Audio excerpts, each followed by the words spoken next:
I subscribe to the view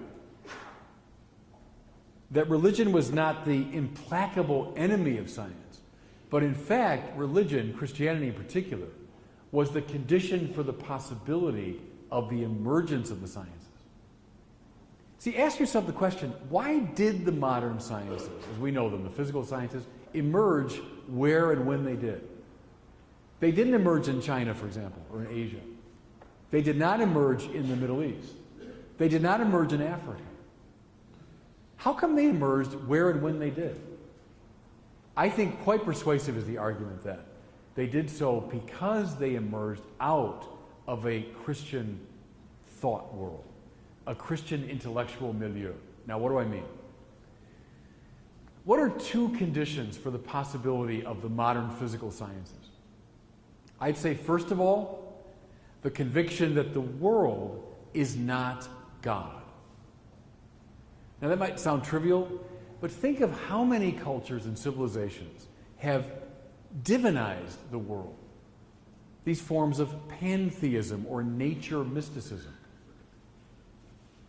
If the world is God, if nature is divinized, what don't you do? Well, you don't experiment on it. You worship it. You honor it.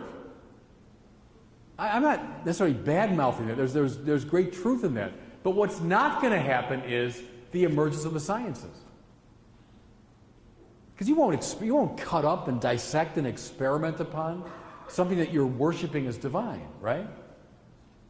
All the way from ancient animism to Star Wars. May the Force be with you. What's the Force? As Joseph Campbell, who inspired Star Wars, said, it's the zoom of energy that runs through all things. The sacred force that runs through the universe. Well, if that's your view, you're not going to experiment on the world. You're going to worship it. What's the second condition? The assumption and intuition that the world in its entirety is intelligible. Now again, that sounds like a commonplace, but think about it. To get a science off the ground, what do you have to assume? You have to assume, whether you're a chemist, a physicist, a biologist, a psychologist, whatever you are, you have to assume that the world you're going out to meet is intelligible. It's understandable. It's got a form, a pattern, and a meaning, right? Otherwise, why bother? If the world's just chaotic, without structure or form, you won't go out to meet it with your inquiring mind, right? Thomas Aquinas sums up this tradition by saying, ens est scibile. It just means being is knowable. Now, it sounds like, well, it's just a commonplace, but it's not a commonplace. Why do we just naturally assume the world has a pattern, form, meaning, intelligibility?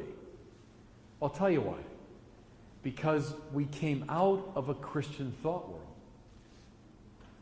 which taught the doctrine of creation. Now look at my two assumptions. That the world is not God, but yet the world is totally intelligible. Where does that come from? The view that God made the world in its entirety. If he made it, it's not him, right? If he made it, it's different than he. It's not divine. And if he made it in its entirety, it is in its entirety marked by intelligibility. In the beginning was the Word, and the Word was with God, and the Word was God. And through that Word, everything came to be that was made. Can I suggest to you, it's people that learned that doctrine and believed it that were able to launch the modern physical sciences. The world isn't God, but yet it's touched by a divine intelligibility. That's how Descartes got off the ground. That's how Newton got off the ground. Because they came up out of this loamy and rich theological tradition. That's why it always bugs me when, according to the modern myth, religion and science are presented as implacable enemies. I would see them, in fact, as father to son, mother to daughter relationship. It's a Christian thought world that gave rise to the sciences.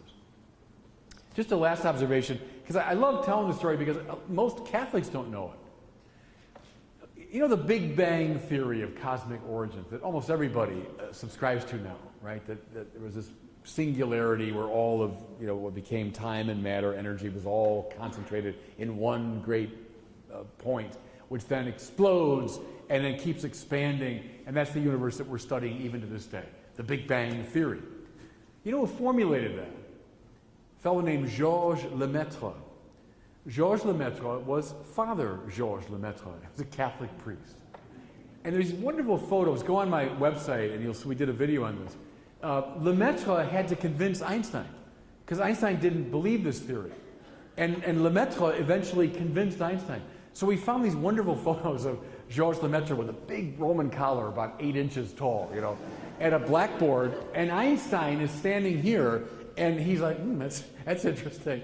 But see, who would have, how many people today, even Catholics, know that one of our priests, a Catholic priest, formulated the Big Bang Theory of cosmic origins? Religion and science are not implacable enemies. So when you hear that, I hear it every day, because people believe the modern mythology. Battle it. In fact, they're mutually implicative.